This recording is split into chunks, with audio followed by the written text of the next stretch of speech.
কোন সেই ওমর যেই ওমর বলতো হাসরের মাঠে যদি আল্লাহ বলে হাসরের সব মানুষগুলো জাহান্নামী, একজন জান্নাতি, আমি ওমর আল্লাহর রহমতের উপর এত ভরসা রাখি রে ভাই, ওই সময় মনে করব সবাই জাহান্নামী বটে, আমি ওমর একজন, আমি নিজেই জান্নাতি। আবার যদি আল্লাহ বলে হাসরের মাঠের সব মানুষগুলো জান্নাতি, একটা মানুষ জাহান্নামী, আমি ওমর নিজেকে এমন অপরাধী মনে করি, আমি মনে করব হাসরের ময়দানে আমি ওমর একাই কেবল জাহান্নামী। কোন সেই ওমর যার ইতিহাস বললে পুরা রাত শেষ হয়ে যাবে, ইতিহাস শেষ হবে না। কোন সেই ওমর আম্মাজান হযরত আয়েশা রাদিয়াল্লাহু তাআলা আনহা হুজরা থেকে বের হইছে, হাজত ছাড়ার পরে আকাশের দিকে তাকাইছে, আকাশের দিকে তাকানোর পরে দেখে বিশাল বড় বিস্তৃত আকাশ, পুরো আকাশটা কেমন যেন তারকারাজি দ্বারা সেটিং করা আছে। এবার মনে মনে চিন্তা করতেছে, আল্লাহ তোমার কোন বান্দার এই আসমানের সেটিং করা তারকারাজি সম পরিমাণ সওয়াব আছে। আমি আপনি হলে একথা তো মনে করতাম না। একজন মহিলা আম্মাজান হযরত আয়েশা মনে করতেছে, ও মালিক এত বড় বিস্তৃত আকাশ, কত সুন্দর তারকারাজি দ্বারা সেটিং করা আছে, তোমার কি কোনো বান্দার এতই তারকা সম পরিমাণ আমল আছে? কিন্তু কাকে বলবে? আম্মাজান হযরত আয়েশা তো খুঁজেই পায় না। মনে মনে চিন্তা করতেছি, রহমতের নবী আমার এশার নামাজ পার মসজিদে নববী থেকে যখন আমার ঘরে আসবে, ওই সময় আমি পয়গম্বরকে জিজ্ঞাসা করব, ও পয়গম্বর আপনার সাহাবীর মধ্যে এমন কোন সাহাবী আছে যার আমলটা আকাশের তারকা সম পরিমাণ হবে? রহমতের নবী মসজিদে নববী থেকে চলে আসলেন। আম্মাজান হযরত আয়েশা ডাক দিয়া বলে, রহমতের নবী আপনার কাছে আমার প্রশ্ন। বলে, কি প্রশ্ন? বলে, বলুন তো দেখি, এই যে আকাশ সম পরিমাণ আকাশের যে তারকারাজি আছে, আপনার কোন সাহাবীর মধ্যে এই আকাশের তারকা সম পরিমাণ সওয়াব আছে কিনা? রহমতের নবী বলেন, কেন থাকবে না? আল্লাহু আকবার। রহমতের নবী যখন বলছে কেন থাকবে না, আম্মাজান হযরত আয়েশা অন্তরের মধ্যে বড় খুশি। এবার নবী আমার বাবার কথাই বলবে মনে হয়, কারণ আমার বাবার তো এত সওয়াব, আমার বাবার তো এত সওয়াব, আকাশের তারকা সম পরিমাণ। এরপরে আল্লাহর নবী যখন চিন্তা করলেন, হ্যাঁ আছে আমার একজন সাহাবী যার সওয়াব আকাশের তারকারাজির থেকেও বেশি। আম্মাজান হযরত আয়েশা খুশি, এই তো আমার বাবার নাম আবু বকরের নাম নেবে, কারণ আবু বকরের মতন ভালো মানুষ এখন আর দুনিয়াতে নাই। রহমতের নবী বলে দিলেন, এ আয়েশা এই যে আকাশ দেখতেছো, আকাশের তারকারাজির মতো এর থেকেও বেশি আমল আমার একজন সাহাবী, ওই সাহাবীর নাম হলো হযরত ওমর। নবী আমার দেখলেন আয়েশার মনটা কেমন যেন বেজার হয়ে গেল। এই ব্যাপার, কিছুক্ষণ আগে দেখলাম আয়েশা তুমি মুস্কি মুস্কি হাসতেছো, এখন আবার দেখি তুমি কেমন যেন বেজার, কারণটা কি? আম্মাজান হযরত আয়েশা কিছু বলেন না, না বললেও পয়গম্বর যে বুঝেন না এমনটাও নয়, বরং নবী সব কিছু বুঝে ফেলছে যে আয়েশার বাবার নাম আবু বকরের নাম যদি তোমার বাবার নেক আমল আকাশের তারকার থেকেও বেশি, ওমরের সওয়াব এই আকাশের তারকারাজির থেকেও বেশি, কিন্তু ওমরের সারা জীবনের আমল যদি এক পাল্লায় রাখা হয়, আর তোমার আব্বা আবু বকরের যদি এক রাত্রের ইবাদত অন্য পাল্লায় রাখা হয়, তাহলে তোমার বাবার উমরের আমলের সারা জীবনের আমল থেকে তোমার বাবার এক রাত্রের আমলটা হয়ে যাবে বেশি। আবু বকর সিদ্দিক তেরা নাম সে ইসলাম রহেগা, सिद्दीक तेरा नाम से इस्लाम रहेगा। এটা হলো আবু বকর। কোন ওমরকে কি চিনো?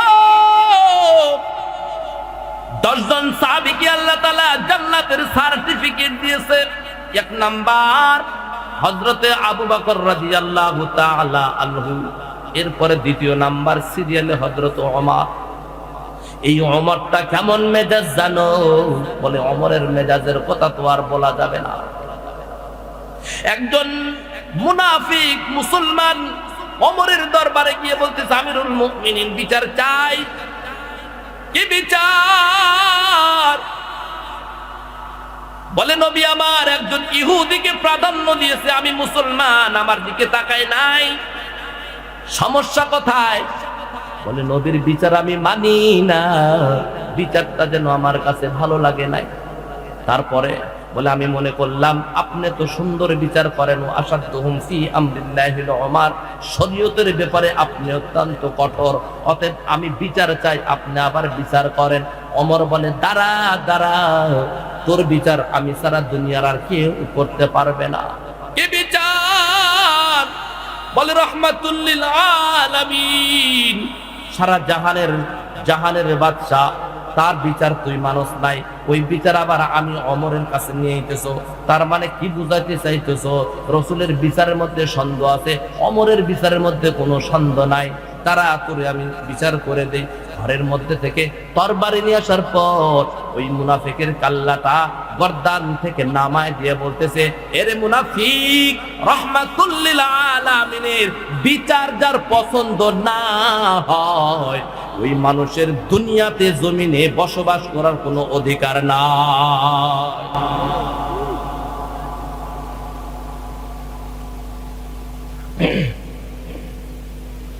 সন্তানের বাবা,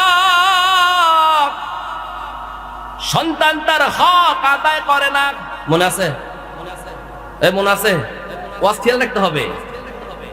সন্তানের বাবা, সন্তান হক আদায় করে না, অধিকার আদায় করে না, কথা শুনে না, অবাধ্য। এখন বাবা চিন্তা করেছে, যদি আমি ওমরের কাছে যাই তাহলে আমি সঠিক বিচারটা পেয়ে যাব। ওমর যদি বলে, এই সন্তান, বাবার কথা কেন মানো না, তাহলে ভয়ে এখন আমার কথা মানবে, আমার অবাধ্য আর থাকবে না। এই কারণে হযরতে ওমর রাদিয়াল্লাহু তাআলা আনহুর দরবারে সন্তানের বাবা গিয়ে হাজির হয়ে বলে, আমিরুল মুমিনিন, আমার সন্তান আমার অধিকার পালন আদায় করে না, আমার কথা মানে না, অবাধ্য, আপনি একটু শাসাইয়া দেন, তাহলে আমার সন্তান আমার মুয়াফিক হয়ে যাবে, আমার কথা মানবে। আমিরুল মুমিনিন হযরত ওমর বলতেছেন, রে ভাই, আমি এমন একজন বিচারক, যেই বিচারক আমি একতরফা কথা শুনে কোনো বিচার করি না, আমি দুজনার মুখ থেকে শুনবো কার দোষ কতটুকু, এরপরে আমি ওমর বিচার করব। আল্লাহু আকবার। বর্তমানে সমাজের বিচারটা কত সুন্দর, গরিব অসহায় মানুষ সে সত্যবাদী, টাকাওয়ালা ক্ষমতাবান সে মিথ্যা, কিছুই নাই, তার টাকা আছে। বিচারকের পকেটের মধ্যে যদি কিছু ঢুকাইতে পারে, বলে গরিব তুমি থেমে যাও, ও বড়লোক তুমি সামনে এগিয়ে যাও। কথা ঠিক কিনা বলে? সমাজের মধ্যে তেমনই চলতেছে। আমিরুল মুমিনিন হযরত ওমর ডাক দিয়া বলেন, এ সন্তান, বলো তোমার বাপ তোমার বিরুদ্ধে যে আলোচনাটা করলো, অভিযোগ দিল, সত্য না মিথ্যা? সন্তান বলে, আমিরুল মুমিনিন, সত্য বুঝি না, মিথ্যাও বুঝি না, আমাকে যদি সময় দেন তাহলে আমি দুটো কথা বলতে চাই। আমিরুল মুমিনিন বলে, বলো কি সমস্যা, বলো কি সমস্যা। সন্তান বলতেছে, আমিরুল মুমিনিন, সন্তানের উপর যেমন পিতামাতার হক আছে, সন্তানের উপর যেমন পিতামাতার দায়িত্ব আছে, পিতামাতারও কি সন্তানের উপর কোনো দায়িত্ব আছে নাকি? পিতামাতারও সন্তানের উপর কোনো হক আছে নাকি? বুঝেন নাই? শুধু পিতামাতার উপর সন্তানের হক, পিতামাতার উপর সন্তানের দায়িত্ব, এখানে কি সীমাবদ্ধ? নাকি না পিতামাতারও সন্তানের উপর কোনো হক আছে, দায়িত্ব আছে? আমি এটা জানতে চাই। আমিরুল মুমিনিন বলতেছে অবশ্যই থাকবে। দেখেন, কারণ ইসলামে আল্লাহর নবী এমন কোন সাইট রাখেন নাই যেই সাইট অসম্পূর্ণ, অবশ্যই হক আছে। তাহলে আমাকে আপনি বলেন। আমিরুল মুমিনিন হযরত ওমর বলেন, সন্তানের উপর পিতামাতার তিনটা হক, অনেকগুলো হক আছে, তার মধ্যে তিনটা হক। এক নাম্বার হকের কথা আমিরুল মুমিনিন বলেন, আইয়াস্তানজিবা উম্মুহু, অর্থাৎ সন্তানের বাবার উপর এক নাম্বার হক হলো সন্তানের জন্য যেন সুন্দর আদর্শ একজন নেককারিনী মায়ের ব্যবস্থা করে। আল্লাহু আকবার। আইয়াস্তানজিবা উম্মুহু, সন্তানের হক, দায়িত্ব, পিতামাতার হক এবং দায়িত্ব সন্তানের উপরে, সন্তানের জন্য যেন একজন ভালো মায়ের ব্যবস্থা করে। এমনটা নয় যে সবসময় ফেসবুক ফেলতে আছে, ভাত পুড়ে যাচ্ছে, খবর নাই, আছে কিনা বলেন? এমনটা নয় যে ফেসবুকে কথা বলতে বলতে ঘরের থেকে ওয়াকআউট হয়ে গেছে ফেসবুকওয়ালার সাথে, আছে কিনা বলেন? এটা কি ভালো মা বোনের লক্ষণ? কখনো না। এই জন্য নবী বলতেছেন যে বাবার জন্য হলো হক এবং দায়িত্ব, আইয়াস্তানজিবা উম্মুহু, সন্তানের জন্য যেন একজন ভালো চরিত্রবান নেককার মাকে সংগ্রহ করে বিবাহ করে। আল্লাহু আকবার বলেন। তাহলে এখন বাবা নেককারিনী মহিলা কেমন করে খুঁজতে বের হবে? কোথায় পাবে? কি উপায়? আমার নবী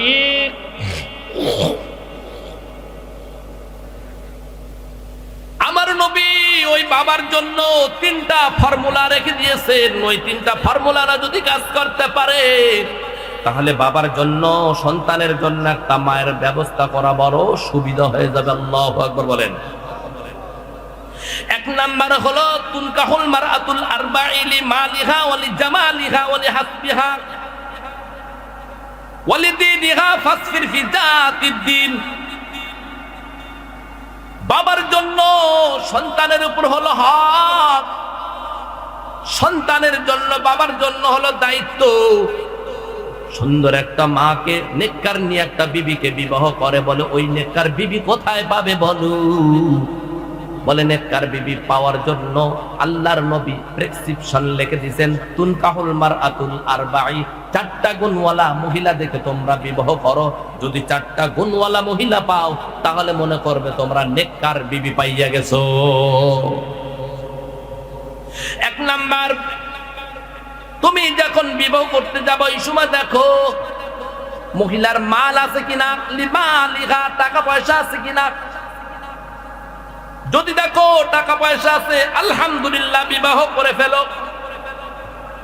কিন্তু যদি দেখো না না মহিলাটা সুন্দর কিন্তু গরিব, টাকা পয়সা নাই, কারণ আপনি টাকা পয়সা যদি না থাকে গরিব মেয়েকে যদি বিবাহ করেন, এক সময় এই ভালোবাসাটা জানলা দিয়া পালাবে, না খাইতে না খাইতে। কথা ঠিক কিনা বলেন?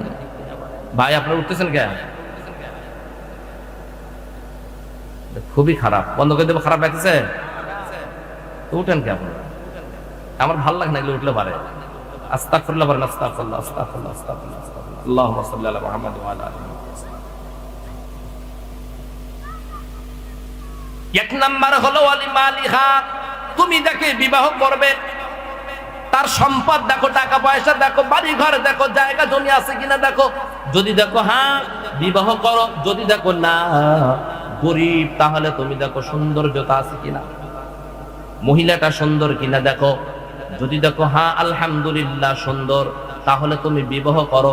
কারণ পুরুষ মানুষ হলো লাগামহীন, লাগাম ছাড়া ঘোড়ার মতো। বাহিরে কাজ করবে, চাকরি করবে, ব্যবসা করবে, বাণিজ্য করবে, মানুষের সাথে টকঝক করবে। অতপর টকঝক করার পরে শরীরটা কেমন যেন রাগ রাগ ভাব থাকবে।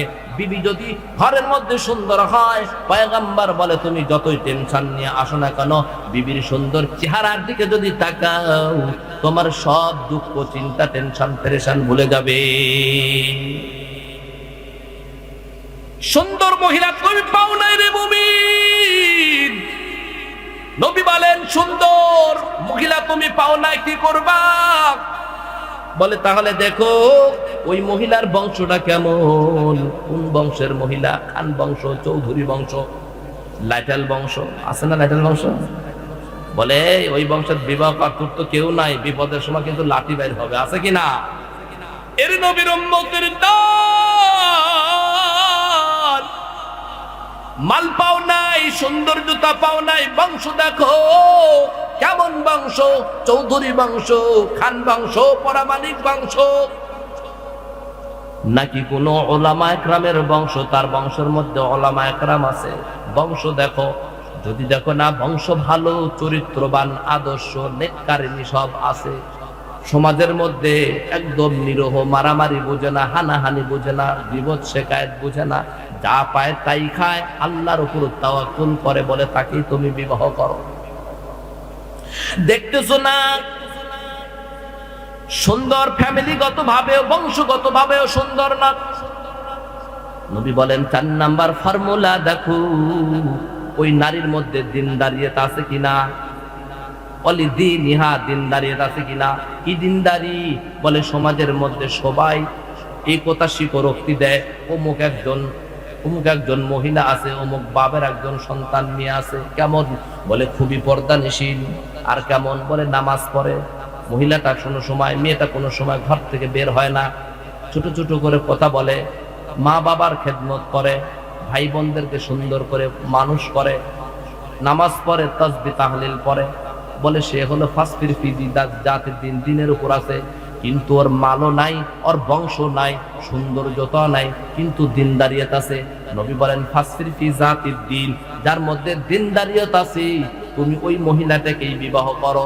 যদি তুমি করো, টাকা পয়সা থাকলে যে লাভবান হতে, সৌন্দর্যতা থাকলে যে লাভবান হতে, বংশ ভালো হলে যে লাভবান হতে, একজন দিনদার মহিলাকে যদি তুমি সঙ্গী বানাইতে পারো, তাহলে ওই 3টা গুণ এই মহিলার মধ্যেই তুমি পেয়ে যাবে।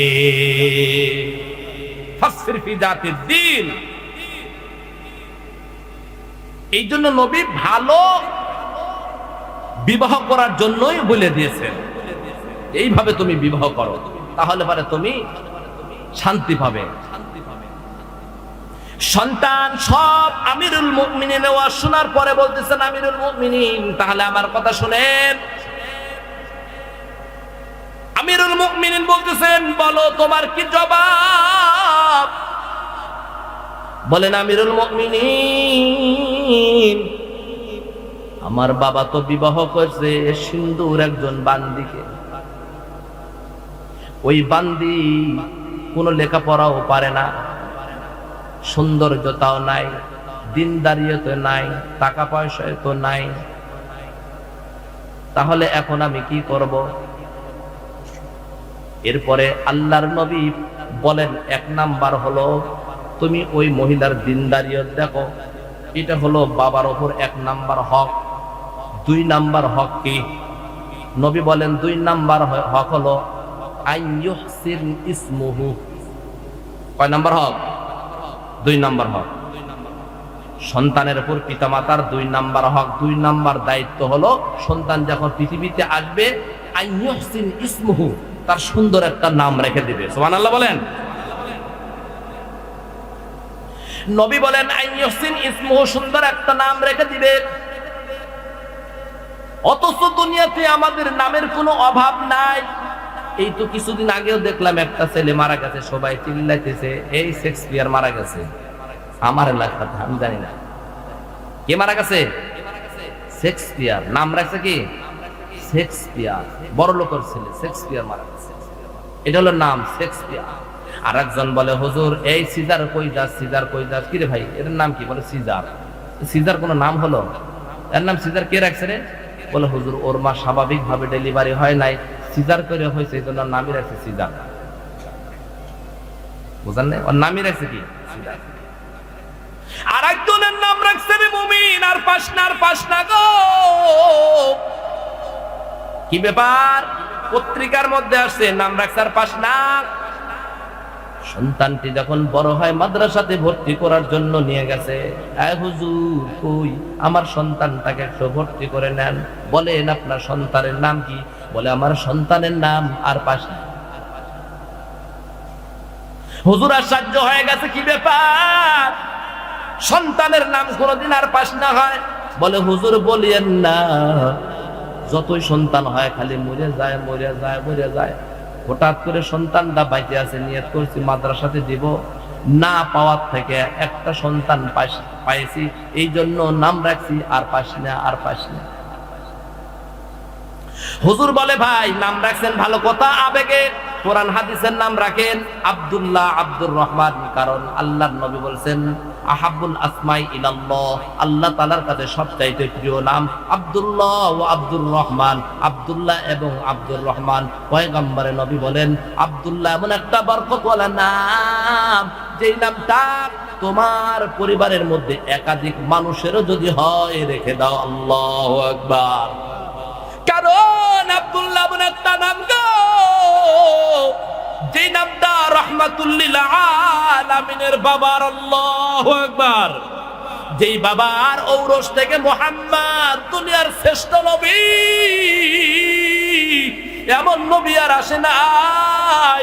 আল্লাহ তাআলা বলেন ইব্রাহিম আমার আশিক, মুসা আমার আশিক, ঈসা পয়গম্বর আমার আশিক, কিন্তু আমি নবী, আমি নিজেই মুহাম্মাদের আশিক। হুজুর জিজ্ঞাসা করে ভাই আর পাঁচটা নাম দেখিও না গো, এই নামটা যদি লেখো বিপদের কিন্তু শেষ নাই। বলে হুজুর মাপ চাই, ভর্তি করে দেন, নাম এটাই থাকবে। গার্জিয়ান যদি বারবার অনুরোধ করে হুজুরের করার কিছু নাই, ঠিক আছে আপনার সন্তানের নাম আর পাস না। সন্তান ঘর থেকে মাদ্রাসা আসে, আবার ঘর থেকে মাদ্রাসা থেকে ঘরে যায়, হঠাৎ করে একদিন দেখি সন্তান নাই। হুজুর কই? মাদ্রাসা ছুটি হয়ে গেছে, চলে গেছে। ও বাড়িতে তো যায় নাই। পরে বাবা কি সর্বনাশ, তাড়াতাড়ি খোঁজাখুঁজি শুরু করে দেন। মা বাবায় চিল্লাইতেছে কই রে আর পাস না, কই আয় আয়, কই গেলি তুই আর পাস না, কই গেলি? মা বাবা নদীর কিনারা দিয়ে ঘুরে গো, বাবায় ডাকে আর পাস না, মায়ের ডাকে আর পাস না। ঘুরতে ঘুরতে ঘুরতে যায় সকাল থেকে নিয়ে একজন খোরা জাল, খোরা আছে না, খোরা জালওয়ালা জাল ফেলা রাখছে, সকাল থেকে কোনো মাছ পায় না। বুঝলেন না কথা? এরপরে মেজাজটা গরম, তার মধ্যে আবার ওরা চিল্লাইতেছে আর পাস না আর পাস না। এখন এই জালওয়ালা চিন্তা করতেছে সকালবেলা থেকে কত কষ্ট করলাম মাছ ধরার জন্য, এমনি তো মাছ পাইতেছি না, এরপরে আবার বদদোয়া কয় আর পাস না আর পাস না। এবার খোরা জালওয়ালা চিন্তা করে মাছ পাইনি তো পাই নাই, এমনি পাই না অমনি পাইনি, কিন্তু আরে সাইজ করবো আমি, কি জন্য বদদোয়া করলে? এই মা বাপ যখন দৌড়াইতেছে রে ভাই আমার পাশনারে কি দেখছো? বলে আয় পাইছি, দেখাই দিচ্ছি আয়। মা বাবা তো মনে করছে হ্যাঁ পাইছে। কাছে যখন গেছে খোরা জালের যে বড় বড় লাঠি আছে পিটন শুরু করে দিয়েছে। কি ভাই পিটন দাও কা?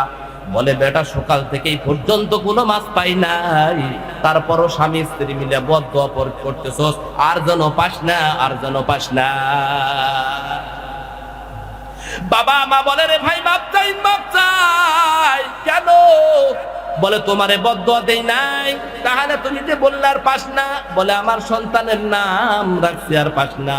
তাহলে হুজুরে যে বলেছিল এই নামটা বাদ দিয়া ভালো একটা নাম লেখেন, হুজুরের কথা মানে নাই বিধায় আজকে তোমার লাঠির বাড়ি আমার পিঠে পড়েছে। তাই এই জন্য ওমর রাদিয়াল্লাহু তাআলা আনহু বলেন, ও সন্তানের বাবা শোনো, 2 নাম্বার সন্তানের উপর তোমার হক, আইয়ুহসিন ইসমুহু, সুন্দর একটা নাম লিখবা।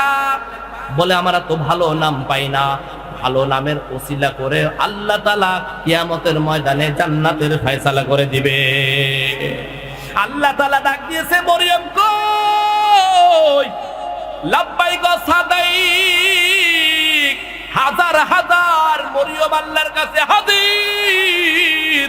আল্লাহ ডাক দিয়া বলে না না, এত মরিয়মকে তো আমি চাই নাই। আল্লাহ তাহলে তো আপনি বলেছেন মরিয়ম কই কই? আল্লাহ বলে না আমি তো বলি না, আমি বলি ঈসার মা মরিয়ম কই? ওই মরিয়ম সব একসাথে স্লোগান দিয়ে বলবে আল্লাহ না আপনি তো বলেছেন মরিয়মের মা কই? আমরাই তো মরিয়ম কিন্তু আপনি তো বলেন নাই ঈসার মা মরিয়ম কই, তাহলে তো আমরা আসতাম না। আল্লাহ বলেন আমার ঈসার মা মরিয়মের সঙ্গে নামের সাথে নাম রাখলো যারা, আমার ঈসার মা মরিয়মের নামে যারা নাম রেখে আমার সামনে হাজির হইলি, যা যা যা, ওই ঈসার মা মরিয়মের সাথে আমি তোদের সবাইকে জান্নাত দিয়ে দিলাম। আশরাফ আলী থানভী রাহমাতুল্লাহি আলাইহি, কে ছিল আশরাফ আলী থানভী রাহমাতুল্লাহি আলাইহি? কত বুজুর্গ এই আশরাফ আলী থানভী রাহমাতুল্লাহি আলাইহি একজন সন্তানকে নিয়ে চলে গেছেন তার কাছে, একটু তাহনিক করায় দেন, একটু দোয়া পড়ায় দেন। আমিরুল মুমিনিন হযরত ওমর সুন্দর সুন্দর আমিরুল মুমিনিনের কাছে সুন্দর একটা সন্তান নিয়ে গেছে। এখন আমিরুল মুমিনিন হযরতে ওমর রাদিয়াল্লাহু তাআলা আনহু বলতেছেন, কি ব্যাপার, সন্তান কেন নিয়ে আসছো? বলে হুজুর একটু তাহনিক করায় দেন। কি তাহনিক? তাহনিক বুঝেন? তাহনিক তো বুঝেন না। বলে সন্তান যখন একটু বড় হবে ওই সময় কোনো ওলামা একরাম, আল্লাহর ওলি, বুজুর্গ অথবা মসজিদের ইমাম, মাদ্রাসার মুহতামিম যাদেরকে আমরা একটু ভালো মনে করি, বলে ওদের মুখের একটু লালা ওর মুখের মধ্যে ঢুকায় দাও। এটাই হলো বলা হয় তাহনিক। কারণ তাহনিকের উপকার কি? বলে ওই বুজুর্গর মুখের সর্বপ্রথম জীবনের গাজা খাদ্য ওর পেটের মধ্যে গেছে, যার কারণে এক সময় সে ওই বুজুর্গর মতোই রূপ ধারণ করবে। আল্লাহু আকবার। আমিরুল মুমিনিন হযরত ওমর, এই ওমরের কাছে একজন ছোট্ট বাচ্চা নিয়ে যায়, বলে আমিরুল মুমিনিন তাহনিক করায় দেন, তাহনিক করায় দেন। আমিরুল মুমিনিন বলতেছে, কি তাহনিক করায় দেব? কই খেজুর নিয়ে আসছো, মধু নিয়ে আসছো, একটু চাবায় যার মুখের মধ্যে দিব? বলে না, তাও তো নিয়ে আসিনি। তাহলে? বলে কিছুই নিয়ে আসিনি। আমিরুল মুমিনিন হযরত ওমর বলতেছে, বাচ্চাটাকে কাছে নিয়ে এসো। ইসমুহু আহসিন, এত সুন্দর বাচ্চা, ঠিক আছে তার নামও রেখে দিলাম আহসান, মানে হাসান। বুসরার যেহেতু হাসান, এর একটা সুন্দর নাম রেখে দিলাম হাসান। যাও। এই সময় থেকে তার নাম হলো হাসানে বসরি রহমাতুল্লাহি আলাইহি। ওমর রাদিয়াল্লাহু তাআলা আনহু বলেন, ওই সময় কিছুই নাই, খেজুরও নাই, কোনো মিষ্টি দ্রব্য নাই। আমি ওমর আমার নিজের মুখের লালাটা বের করে ওই সন্তানের মুখের মধ্যে ঢুকাই দিলাম। এরপর থেকে যখন আমি ওমর রাদিয়াল্লাহু তাআলা আনহুর মুখের লালা আর প্রথম জীবনের খাদ্য হয়েছে, এর কারণে এই খাদ্যর প্রভাবে সে হাসানে বসরা অর্থাৎ বসরির মধ্যে সবচাইতে আল্লাহ ওয়ালা হয়ে গেছে। আইয়ুহসিন ইসমুহু এর মুমিন। আমিরুল মুমিনিন বলেন, 2 নাম্বার দায়িত্ব, হক পিতার উপর সুন্দর একটা নাম রাখো। এর নবীর উম্মতের দল, সন্তান একটা সন্তান হয়েছে গো। এই সন্তান হওয়া মাত্রই ডান কানে আযান দাও, বাম কানে কামত দাও। 7 দিনের দিন সন্তানটারে নাইরা কইরা দিয়া চুল সম পরিমাণ স্বর্ণ অথবা রূপা আল্লাহর রাস্তায় দান করে দাও। ওই দিনে একটা সুন্দর নাম রাখু। যদি আকিকা করতে পারো, ছেলে হলে 2টা খাসি, মেয়ে হলে 1টা খাসি অথবা 1টা বকরি হলেই চলবে। যদি 2টা খাসি একসাথে দিতে না পারো, 1 বছরে 1টা দাও, আর 1 বছরে আরেকটা দাও, আকিকাটা করে ফেলে দাও। এটা হলো বাপের উপর, সন্তানের উপর বাবার একটা হক। আইয়ুহসিন ইসমুহু। 3 নাম্বার আমিরুল মুমিনিন বলছেন, সন্তানের বাবা শুনো, সন্তানের উপর তোমার হক, দায়িত্ব। ওই আল্লিমুহুল কুরআন, কোরআন শিক্ষা দাও। আল্লাহু আকবার বলেন। কয় নাম্বার? 3 নাম্বার হক হলো ওই আল্লিমুহুল কুরআন। বাবার জন্য দায়িত্ব, বাবার জন্য হলো হক সন্তানের উপর, সন্তানকে কোরআন শিক্ষা দেওয়া। আজকে এমন কোন বাবা আছে বলো, আমি সন্তানকে কোরআন শিক্ষা দেই? নাই। বাবাকে সন্তানকে আগে কোরআন শিক্ষা দিতে হবে। ডাক্তার বানাও, ইঞ্জিনিয়ার বানাও, প্রফেসর বানাও, কোনো নিষেধ নাই। কিন্তু ছোট বাচ্চা, ওর হৃদয়টা যেন সম্পূর্ণ পরিষ্কার। সর্বপ্রথম ওর হৃদয়ের মধ্যে কোরআনের জ্ঞান ঢুকায় দাও, কালমার জ্ঞান ঢুকায় দাও, ওযু ইস্তেঞ্জার জ্ঞান ঢুকায় দাও, নবীর আদর্শগুলো ঢুকায় দাও। প্রস্তাব দাঁড়ায় থেকে বসে থেকে করবে, দাঁড়ায় থেকে না, দাড়ি কাটা যাবে না, সালাম দিতে হবে, মানুষের সাথে উগ্রপন্থী হওয়া যাবে না, ইল্লাল্লাহর জিকির শিখায় দেন, আল্লাহ আল্লাহ শিখায় দেন, সুন্দর করে আল্লাহকে ডাকা শিখায় দেন, মসজিদে নিয়ে যান। এটা হলো ওই আল্লিমুল কোরআন। অথচ আমরা কোরআন শিক্ষা দিতে পারি না, যাই না। আমাদের উদ্দেশ্য একটা মাত্র সন্তান, এই সন্তানকে যদি হাফেজ বানাই, আমার বড় আশা, আমি ডাক্তার বানাবো, ইঞ্জিনিয়ার বানাবো, প্রফেসর বানাবো। এরে ভাই কোনো নিষেধ নাই, যাও যাও, তুমি ডাক্তার বানাও, প্রফেসর বানাও, ইঞ্জিনিয়ার বানাও, কোনো বাধা নাই। তবে ওই সন্তানের জীবনের শুরুটাই তুমি আল্লাহর কালাম দিয়ে ভরে দাও।